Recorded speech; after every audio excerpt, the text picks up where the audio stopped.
ये voter list पुनर्निरीक्षण का कार्य जो करा रहे हैं वो सरासर यहाँ के मतदाताओं के मौलिक अधिकार के खिलाफ है।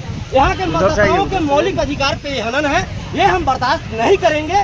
इलेक्शन कमीशन का ये जो रवैया है, निश्चित रूप से बिहार विधानसभा चुनाव को देखते हुए बहुत से मतदाताओं को मतदाता सूची से नाम हटाने का एक बहुत बड़ी ये प्रक्रिया वो चला रहे हैं। इसके खिलाफ आज हम लोग शहर के सड़कों पे उतरे हैं, पूरे बिहार को सड़कों पे उतरे हैं।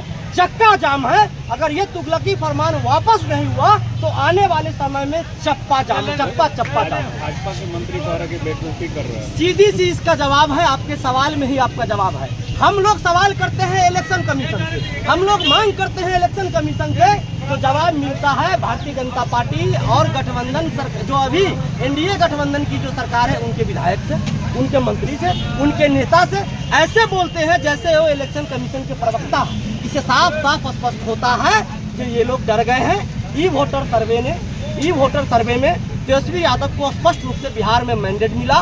लोगों ने ये माना कि बिहार को नए मुख्यमंत्री के रूप में तेजस्वी यादव को लोग पसंद कर रहे हैं। और इनकी जितनी एजेंसियां हैं उसने भी रिपोर्ट किया इनको, जो भाई इस बार महागठबंधन बिहार में सरकार बनाने जा रही है, इसीलिए ये लोग आनन फानन में ये अपना षड्यंत्र के साथ इलेक्शन कमीशन को आगे करके वोटर लिस्ट पुनर्निरीक्षण का कार्य करा रहे हैं, जो हम लोग इसको मानने वाले नहीं हैं और किसी कीमत पे इसे बर्दाश्त नहीं करेंगे। क्योंकि मैंने कहा ना, ये मौलिक अधिकार का सवाल है। और डॉक्टर लोहिया कहा करते थे, अगर सड़कें खामोश हो जाएंगी तो संसद आवारा हो जाएगा।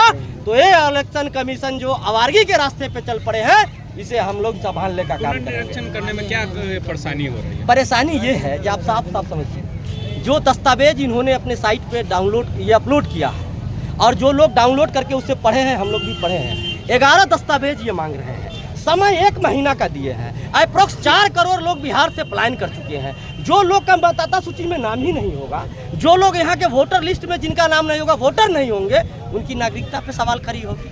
वो उनके मौलिक जहाँ नागरिकता नहीं है, जहाँ नागरिकता खत्म करने की बात कर रही है, जहाँ आपको नागरिकता नहीं है, तो आप समझिए आपका मौलिक अधिकार छीना जा रहा है। तो इसीलिए ये लड़ाई ये सिर्फ सत्ता में आने के लिए, सरकार बनाने और गिराने के लिए नहीं है। ये लड़ाई अपने मौलिक अधिकार का बचाने के लिए है। हम लोग ये बिहार के एक एक मतदाताओं के मौलिक अधिकार के साथ खड़े हैं। तो कह रहे विधानसभा के पहले डर सता रहा है, हार का डर सता रहा है मुझे तो मैंने कहा ना, चुनाव से कोई फर्क नहीं पड़ता है। सरकार चुनाव होगा, मतदाता सूची में नाम रहेगा, तभी ना लोग अपने मत का प्रयोग करेंगे, मेरे पक्ष में या विपक्ष में। लेकिन यहाँ तो वो लोग षड्यंत्र के तहत लगभग 20% मतदाताओं को मतदाता सूची से नामे गायब करने पे लगे हुए हैं। तो ये डर मुझे क्या सता रहा है, ये पूरे बिहार वासियों को ये डर सता रहा है, जो षड्यंत्र इन लोगों ने रचा है इलेक्शन कमीशन को आगे करके, ये हम लोग मानने वाले नहीं हैं और ये हम लोग बर्दाश्त नहीं करेंगे।